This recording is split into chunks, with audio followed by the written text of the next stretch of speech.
My husband died in an accident. My sister called it an answer to her prayers, and my parents demanded money. But on Christmas Eve, I exposed them all, and what happened next broke them forever. I'm 34 years old. I work in marketing, and I've been a widow for 2 years now, which still feels surreal when I say it out loud. My husband Gregory died in a construction accident when our son Zachary was barely 5 years old, and honestly, I thought that was the worst thing that could ever happen to me in life. Turns out I was wrong, because what my own family did to me after that was, in many ways, just as devastating, only in a completely different way. I need to tell this story because there are still days when I wake up and can't believe it actually happened, that my own mother and father did what they did. Especially considering I had just lost the love of my life and was trying to raise a 7-year-old boy alone who asked every night when daddy was coming back. I guess I should start at the beginning, or at least with the context of what my family was like before all this. My older sister Vanessa was always the favorite, and when I say always, I mean for as long as I can remember. She's 3 years older than me, like she was born, and my parents decided they'd already reached human perfection, and everything that came after, meaning me, was like an unsolicited bonus. Vanessa married young to Timothy, who's actually a good guy to be honest, has 3 kids, and somehow became the golden child who can do no wrong. She sells those multi-level marketing products, the essential oils and miracle vitamins and all that stuff, and my parents act like she's the CEO of Apple or something. I studied marketing, have a stable job at a real company, but somehow that was never as impressive to them as Vanessa selling anti-aging creams to her Facebook friends. When Gregory and I got married like 10 years ago, I had already accepted my place in the family hierarchy. I wasn't the favorite. I was never going to be. And I was okay with that, because I had my own life, my own husband, and eventually, we had Zachary, who is literally the best thing that's ever happened to me. Gregory was a construction engineer, worked on big commercial building projects, and he loved his job. He was one of those guys who got up early every day, genuinely excited to go to work. Zachary turned out just like him, obsessed with how things work, always taking toys apart to see what was inside, asking how buildings are constructed, why airplanes fly, all those things. And then, 2 years ago, I got the call that basically divided my life into a before and after. There was an accident at the construction site, something with a beam that fell. I don't know all the technical details because, honestly, when they explained them to me, my brain just shut down. Gregory died instantly, they told me, as if that was some kind of consolation. He was 36 years old. Zachary was 5.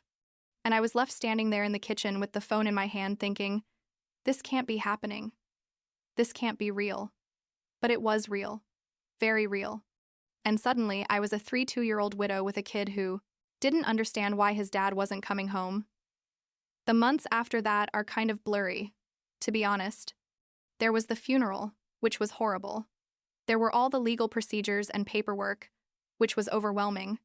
And there was the process of trying to explain to a 5-year-old that daddy had an accident and is now in heaven, which is impossible because kids that age ask logical questions like, but if he's in heaven, can he come down to visit us?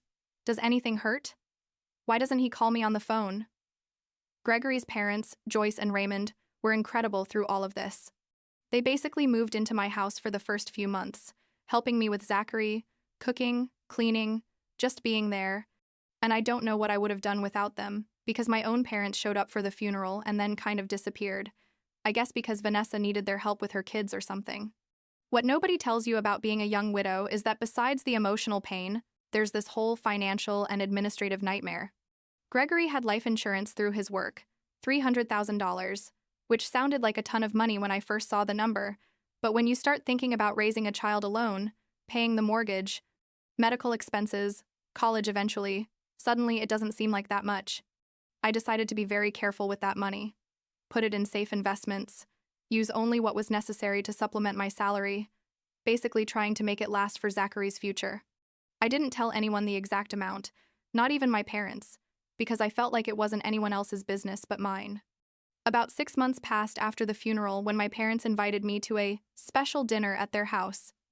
They told me it was just going to be me, without Zachary, that they wanted to talk about adult stuff, and I thought maybe they were finally going to ask me how I was handling everything. Like a late but welcome emotional check-in? How naive I was. I arrived at their house on a Thursday night, Zachary stayed with Joyce and Raymond, who by that point were basically his second parents.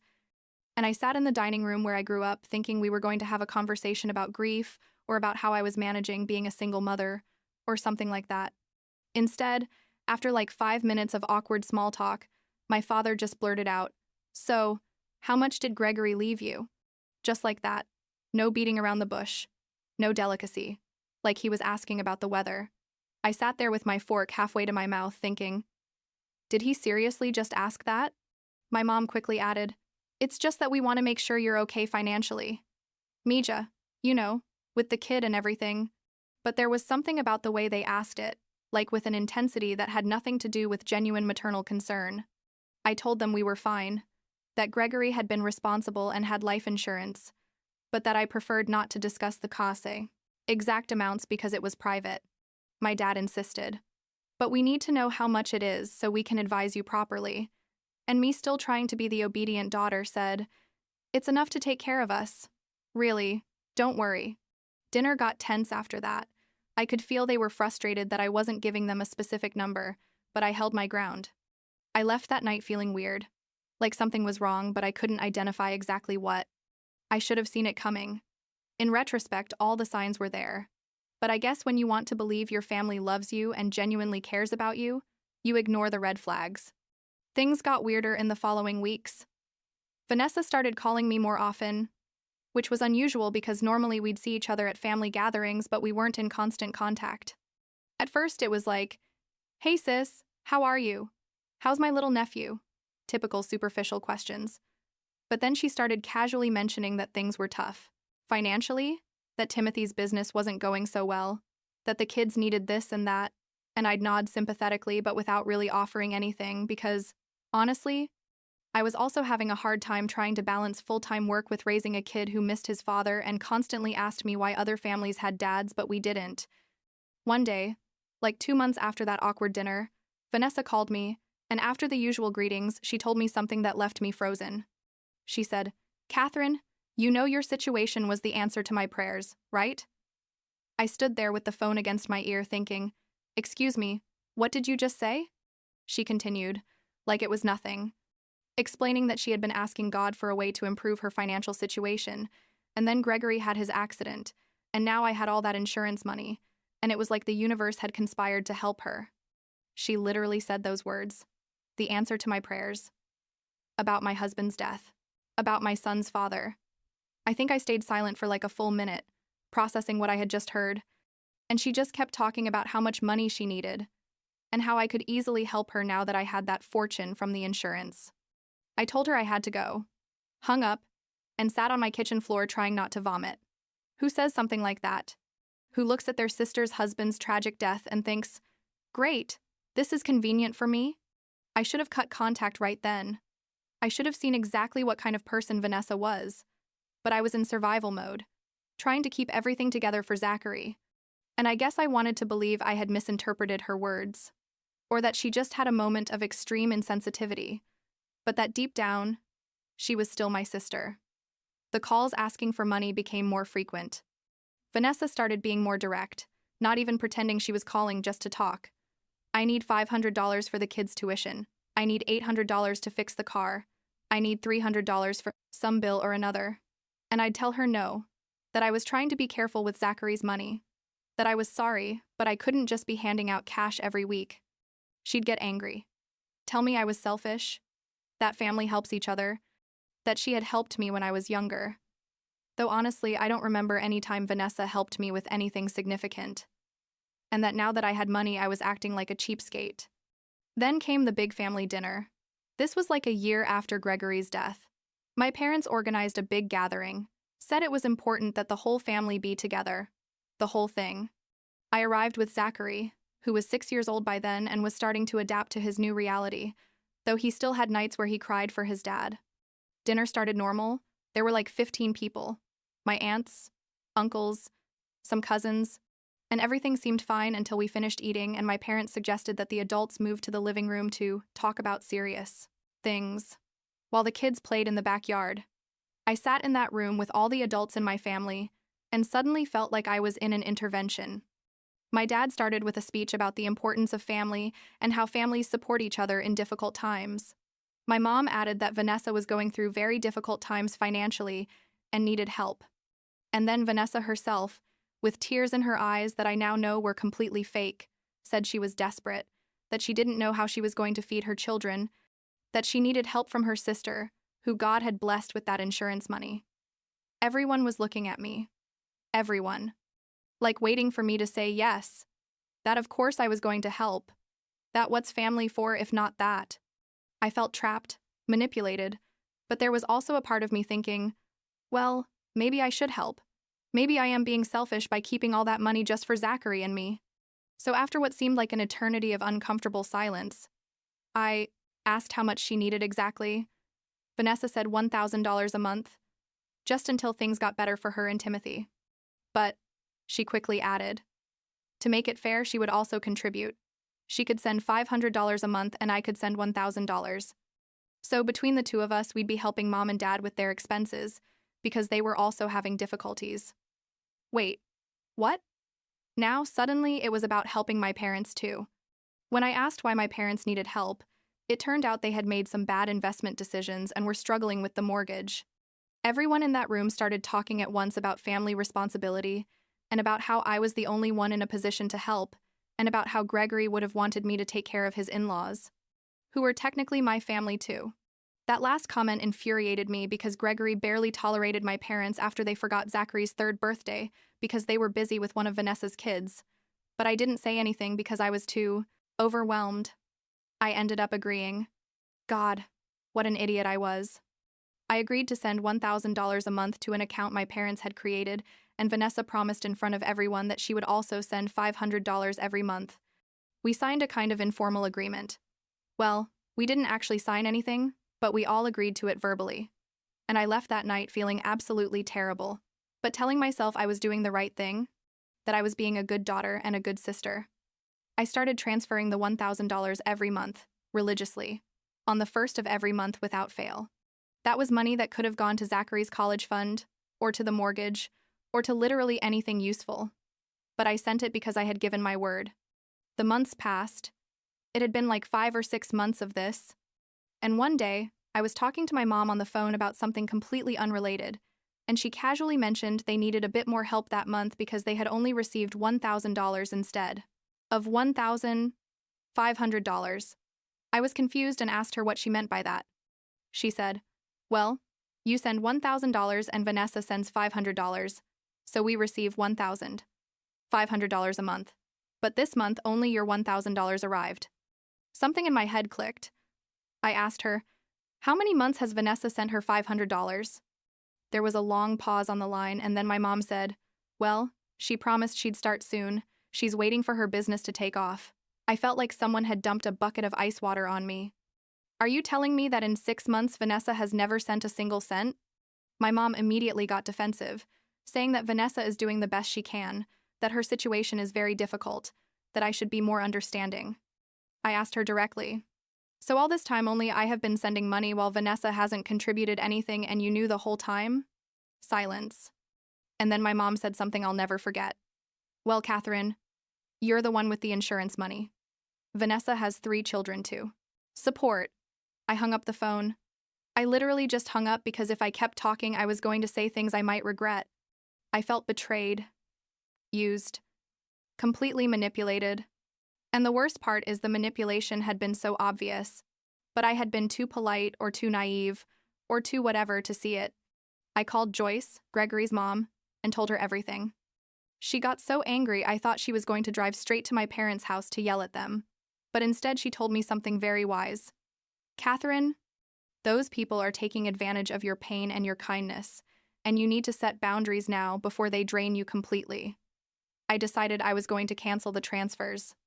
I had already sent almost $6,000 of money that should have gone to Zachary, and I wasn't going to send another cent. But before I could even make that call to inform them of my decision, something happened that ended up being the nuclear event that destroyed any relationship that remained with my family. It was the week before Christmas. Zachary was already 7 years old, and he was super excited because we were going to the Christmas party at my parents' house like we did every year. He had been making drawings for all his cousins, wrapping little cheap gifts we bought at the dollar store, all the adorable stuff 7-year-old kids do. Then my mom called me and told me that this year the Christmas Eve party was going to be adults only. I asked her what she meant by adults only, and she explained that they had decided to do something different this year, more elegant, and that kids get distracted a lot and make noise, so it would be better if I left Zachary with Joyce and Raymond and came alone. This seemed strange to me because we had literally never had an adults-only Christmas. It had always been a big family gathering with all the kids running around everywhere, but I thought, well, maybe they want to try something new. Maybe they need a break from all that kid chaos. I asked her if Vanessa's kids weren't going to be there either, and my mom said, exactly, no children, it's an adult thing. So, I agreed to go. Though I felt a weird twinge in my stomach when I hung up. I told Zachary we were going to do something special, that he was going to spend Christmas Eve with Grandma and Grandpa Joyce and Raymond doing science experiments and watching movies, and that I was going to go to the other grandparents' party just for a few hours. He was fine with that.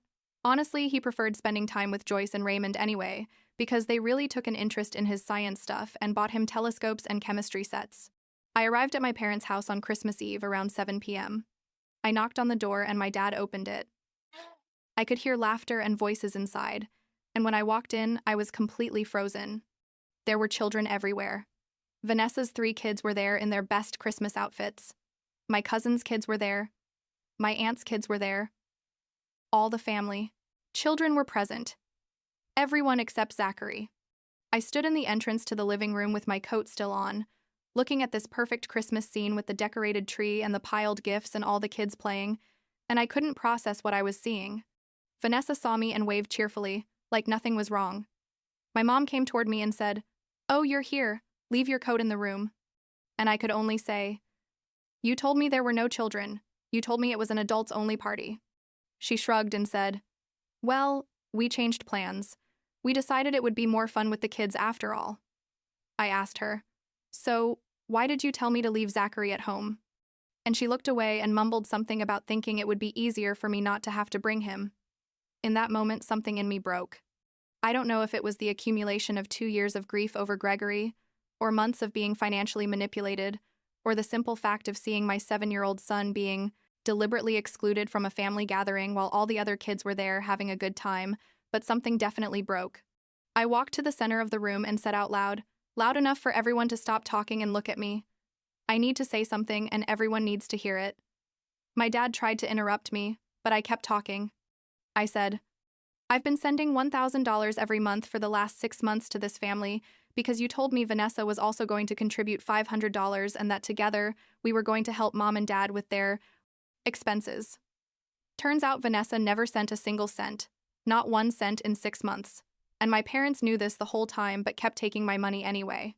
Vanessa turned red and yelled that I was lying, but I took out my phone and showed the transfer confirmations, 6 months of $1,000 each month, and asked her in front of everyone, "Show me your transfers, Vanessa. Show me even one."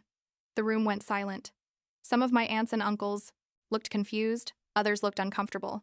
I continued, "And now it turns out this family lied to me about the Christmas party to make sure my son, the only child in this family who doesn't have a father because his dad died 2 years ago, the only child who's dealing with grief that no 7-year-old should have to deal with, that child was specifically excluded from this gathering while all the other kids are here." My mom started to say something about how it wasn't like that there was just a misunderstanding. But I interrupted her and asked, "Is Zachary your grandson or not? Does he deserve to be here or not?" Vanessa, who has never been able to keep her mouth shut when she's under pressure, yelled that I was being dramatic, that Zachary could come next year, that this year there just wasn't enough space with all the other kids. I asked her, "So, there's room for your 3 kids but not for my only child?" She said, "My kids have a father, my kids have a complete family, they don't need special attention like Zachary." The room made a collective sound of shock. Timothy, her husband, who apparently didn't know anything about the financial situation, asked Vanessa, "Wait, what are they talking about with the money? What $500 were you supposed to send?" And that's when everything exploded. Vanessa, realizing she had messed up, tried to change the subject, but Timothy insisted. He kept asking about the money, and finally Vanessa admitted in front of everyone that she had agreed to send $500 monthly, but that she never did because she couldn't but that the original idea was that I would send $1,000 and eventually she would contribute when her business improved. Timothy looked genuinely devastated, saying he didn't know anything about this, that if he had known they were manipulating his widowed sister-in-law to give them money under false pretenses, he never would have allowed it. My parents tried to defend Vanessa, saying, I had a lot of money from the insurance and that I should be helping the family anyway, that it was my obligation as the one who had more resources. One of my uncles, my dad's brother, stood up and said, You're absolutely crazy. You know that? That girl lost her husband, she's raising a child alone, and you're milking her like she's an aide to me while excluding her son from family gatherings. Another aunt joined in saying she didn't know anything about this situation, but if she had known she would have said something before, because it was completely unacceptable. A cousin who I had always liked said something that made me cry right there in front of everyone. She said, Zachary is an incredible kid who lost his father in the most horrible way, and instead of rallying around him and giving him extra love, this family treats him like he's a burden or like he doesn't deserve to be here, and that's disgusting. Several other family members started talking at the same time, some defending my parents, saying I was exaggerating, others saying what they had done was unforgivable. I picked up my coat and purse, and before walking out the door, I said, Just so everyone knows, this was my last day as a member of this family. You're not going to have access to me or Zachary or my money again, and if you ever think of approaching my son or making him feel less than the other kids again, you're going to have serious problems with me. Vanessa yelled something about me being dramatic and that I was going to regret it, but I just left, got in my car, and drove straight to Joyce and Raymond's house. When I got there, still shaking from the adrenaline and rage, I found Zachary in the kitchen with Raymond doing some kind of experiment with baking soda and vinegar. He saw me and ran toward me saying, Mommy, look, we made a volcano and it exploded and it was amazing. Joyce looked at me and knew immediately something had happened, took me aside while Raymond kept playing with Zachary, and I told her everything. She hugged me and said, Those people don't deserve to be called family. We're your family now, us and everyone who really loves and supports you. I spent Christmas with Joyce, Raymond, and Zachary. We made cookies, watched movies, and Zachary was probably happier there than at any gathering at my parents' house where he always felt like he didn't quite fit in. In the days after Christmas, I received like 20 messages and calls from different family members. Some were from my parents and Vanessa defending themselves and saying I had ruined Christmas with my little scene. Others were from aunts, uncles, and cousins saying they had been talking among themselves and were on my side. That they didn't know the whole story until the Christmas Eve explosion, and now they understood why I had reacted that way. I blocked my parents and Vanessa on everything. Phone, social media, email, everything. I cut contact completely. Some of the family members who supported me also cut contact with my parents after that incident, saying they didn't want to be associated with people who treated a widow and a fatherless child that way. Timothy, Vanessa's husband, apparently had a massive fight with her about the whole money and manipulation thing, according to what a cousin told me, though I don't know all the details because honestly I don't care anymore what happens in that branch of the family. The hardest part was explaining to Zachary why we weren't going to see the grandparents from my side of the family anymore. He was 7 years old enough to realize something had changed, but not old enough to understand all the complexities of financial manipulation and family favoritism. I told him a simplified version, that sometimes people don't treat us well, and when that happens, we have to set boundaries to protect ourselves, and that he was always going to have Grandma and Grandpa Joyce and Raymond who loved him more than anything in the world. He accepted it surprisingly well. I think partly because he had never felt particularly close to my parents anyway. Now, 2 years after all that, I can say my life is immensely better without that toxicity. The money I was sending every month now goes straight to Zachary's college fund. I stopped feeling guilty about having Gregory's insurance money because I realized that money exists, literally because I lost the love of my life. It's not a lottery or an unexpected windfall. It's compensation for a devastating loss. Zachary is now 9 years old, still obsessed with science, and has a beautiful relationship with Joyce and Raymond, who see him almost every day after school. I keep in touch with several aunts, uncles, and cousins who supported me during all the drama. Some of them have also distanced their relationship with my parents, not because of me, but because after seeing how they treated me, they started noticing patterns of manipulative behavior toward other family members too. Apparently, it wasn't the first time my parents tried to financially manipulate someone. It was just the first time someone publicly called them out on it. I've been going to therapy, which has helped a ton with the grief over Gregory, and also with processing all the family betrayal. My therapist says it's common for dysfunctional families to take advantage of moments of vulnerability like the death of a loved one to extract what they can, and that by establishing strong boundaries, I not only protected myself, but taught Zachary that it's okay to walk away from people who hurt you, even if those people are family. Do I regret anything? Honestly, I only regret not cutting contact sooner, sending that $6,000 that could have gone to useful things for Zachary. But I guess I needed to see how far they could go to finally accept that my family of origin was never going to be the loving and supportive family I wanted them to be. Last week, Zachary asked me if we're ever going to see those grandparents again. I told him I didn't know, that maybe when he's older he could make that decision for himself if he wanted, but that for now we were fine with the people who really love us. He thought about it for a moment and then said, "That's okay, Mom. Grandma and Grandpa Joyce and Raymond are the best anyway." And that's enough for me. More than enough.